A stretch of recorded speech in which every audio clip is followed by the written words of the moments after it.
Welcome to Animal Rights, the Abolitionist Approach Commentary. I'm Gary Francione. This is our third no frills, no bells, no whistles commentary.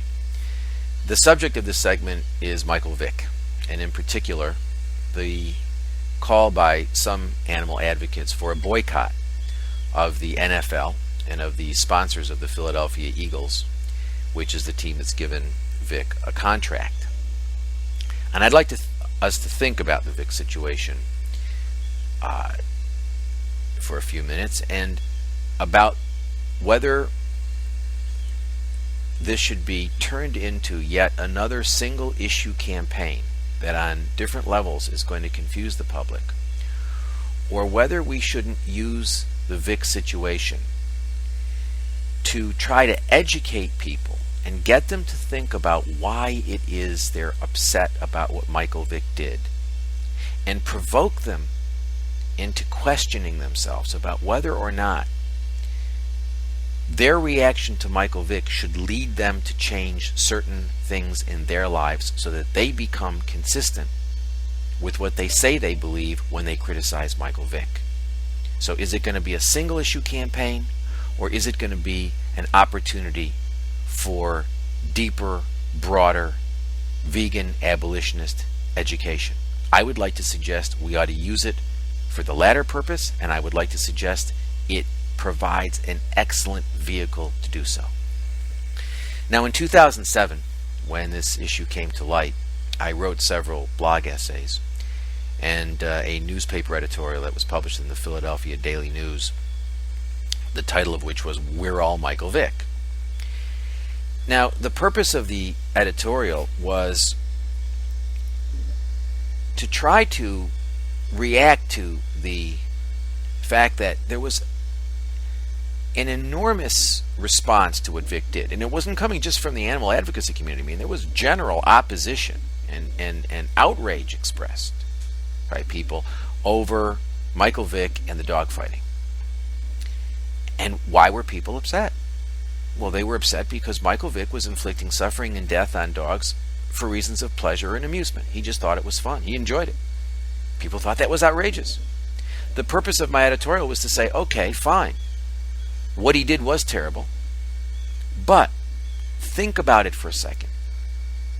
Most of us are involved in using animals in various ways that are also transparently frivolous, and that also can be justified only by reasons of pleasure or amusement. Now, the example that I chose was the use of animals for food, because that's our numerically most significant use of animals.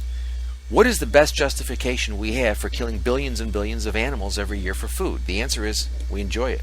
They taste good. There's no necessity involved. It's not necessary to eat animal products. Indeed, an increasing number of healthcare professionals are telling us that animal products are detrimental for us, but whether they are or they're not is really beside the point. The point is, we don't need them. Animal agriculture is most certainly an ecological disaster. That's clear. So the best justification we have for inflicting horrendous suffering and death on billions of animals every year is they taste good. And what I was trying to argue in the editorial was, how is this any different from Michael Vick? He likes to sit around the dogfighting pit watching dogs fight. Most of us like to sit around the summer barbecue pit roasting the flesh of animals that have been tortured every bit as much as Vick's dogs. Now, interestingly, that editorial resulted in quite a reaction. I got well over 1,000 emails in a fairly short period of time. And I've been getting emails on that editorial ever since 2007. And although I can certainly assure you that there were some people who didn't like it, many people who wrote said that the editorial got them thinking about the issue in a way they had never thought about it before. That that there were people who liked their dogs and they were upset about what Vick did, and they never really thought about the question that I was asking in the editorial, which is, what's the difference between the dog you love and the pig you're sticking a fork into? And many people wrote to me then in 2007 saying, you've got me thinking about this. Some people went further in 2007 and said, you got me thinking about this, and I'm now really considering veganism as an option. I had some people say, I'm going to become a vegan.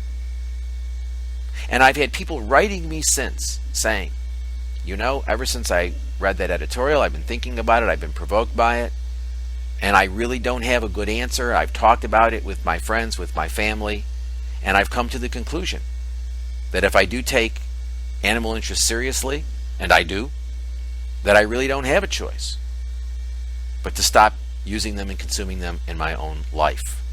So that editorial served its purpose, which was to provoke some serious discussion, thinking about the fact that most of our animal use is transparently frivolous, and that we don't need to get into complicated discussions about animal rights to come to the conclusion that we ought not to inflict suffering and death on animals for reasons of pleasure or amusement. That's not a sufficient justification, and that most of us recognize that. On some level, we just need to generalize it and to make it consistent across the spectrum of animals and not just apply to dogs or cats or other animals that we give a privileged position to. Okay, now Michael Vick is out of prison. The NFL's lifted the suspension, and animal advocates are calling for a boycott. I would respectfully suggest that a boycott in this situation makes absolutely no sense. Think about it. Michael Vick's going to be playing football in a stadium that sells zillions of hamburgers and hot dogs, cartons of milk, various ice cream confections, pizzas loaded with cheese, where the players are wearing animal products, and where the ball that is the focus of the game is made from the skin of a butchered pig. I fail to see how a boycott of the NFL or of the sponsors of the Eagles does anything to educate the public about the problem of animal exploitation. Indeed, I think it does the opposite. I think it confuses them. This boycott is a perfect example of what I call the single issue campaign, which attempts to persuade the public that there is something involving animals that is somehow distinguishable and worse than everything else involving animals, and that's the thing we ought to go after. Whether it's Michael Vick and dogfighting, or red veal versus white veal, or whether it's an anti-fur campaign, or whatever the single issue campaign is, it is fraught with any single issue campaign is fraught with a significant moral hazard, and that is, it runs the risk of conveying to the public the notion that some forms of animal exploitation are worse than other forms of animal exploitation. And not only is that morally problematic, but most people are smart enough to see through that. So if you say to somebody, you ought not to be wearing fur, they're going to see that the arguments that you're making would apply to leather and wool and silk as well. And since you haven't made the argument that they shouldn't use animals for clothing at all, and that there are non-animal alternatives, they're going to say, well, why should I not wear fur? What's the difference between fur and leather? We haven't given them a good basis to understand why the use of animals for clothing or any other purpose is not morally justifiable. So the single issue campaigns are always problematic.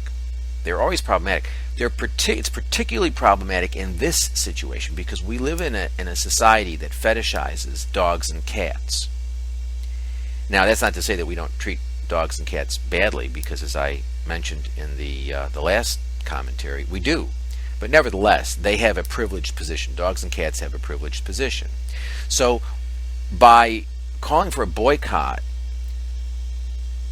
because of the dog fighting, what we're suggesting is the exploitation of dogs is somehow worse than the exploitation of other animals. So not only is it a single issue campaign that is fraught with the hazard that's inherent in all single issue campaigns of of characterizing one form of exploitation as worse than other forms of exploitation.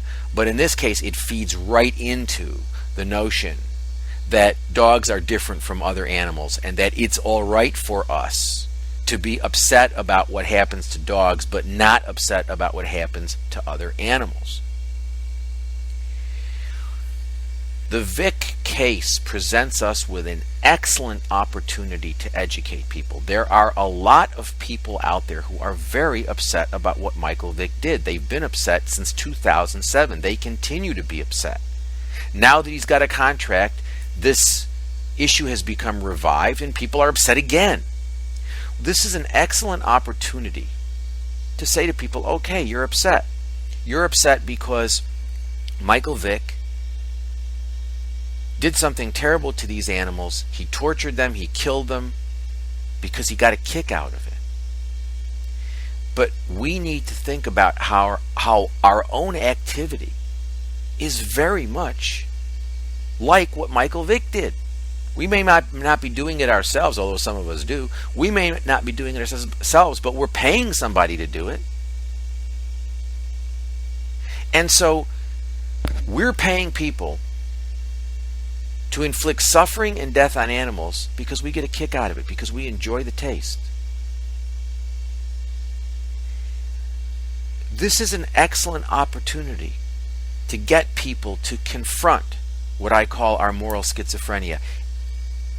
An excellent opportunity for them to start asking themselves, what is the difference between the dog that I love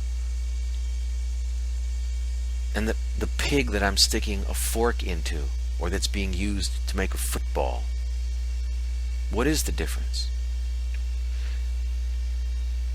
We do not need complicated arguments of animal rights to get people to see that much of what we do is inconsistent with what we say we believe, and I think most people really do believe. I mean, yes, there are many people who don't care about animals, but there are a lot of people who do. And there are a lot of people who are responsive when you get them to focus and to think in a serious way. And this is where veganism and creative vegan education comes in. We need to be having a serious discussion about a serious issue. We need to be engaging people on a different level from the level that we've been engaging them for the past decade or so, where it's all been media hype and naked women sitting in cages and this media event and that media event. That helps the organizations focus attention on themselves, and it results in people sitting and writing checks. That's what it does. The single issue campaign is a great vehicle for raising money. The single issue campaign combined with media hype, whether it's rock stars or naked women or whatever, great ways to raise money, but not very effective. I mean, I would have a problem with some of these things even if they were effective, but they're not effective.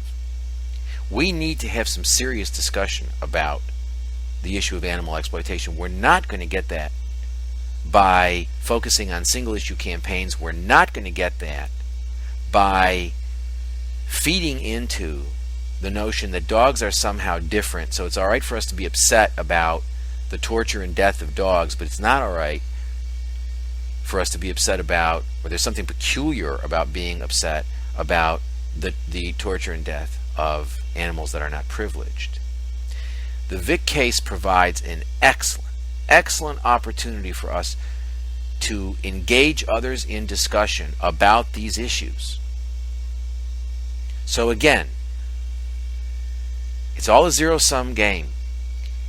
Everything that we do, every second of time that we spend doing one form of advocacy, every nickel that we spend pursuing some form of advocacy is a second less of time and less financial resources put into other forms of advocacy.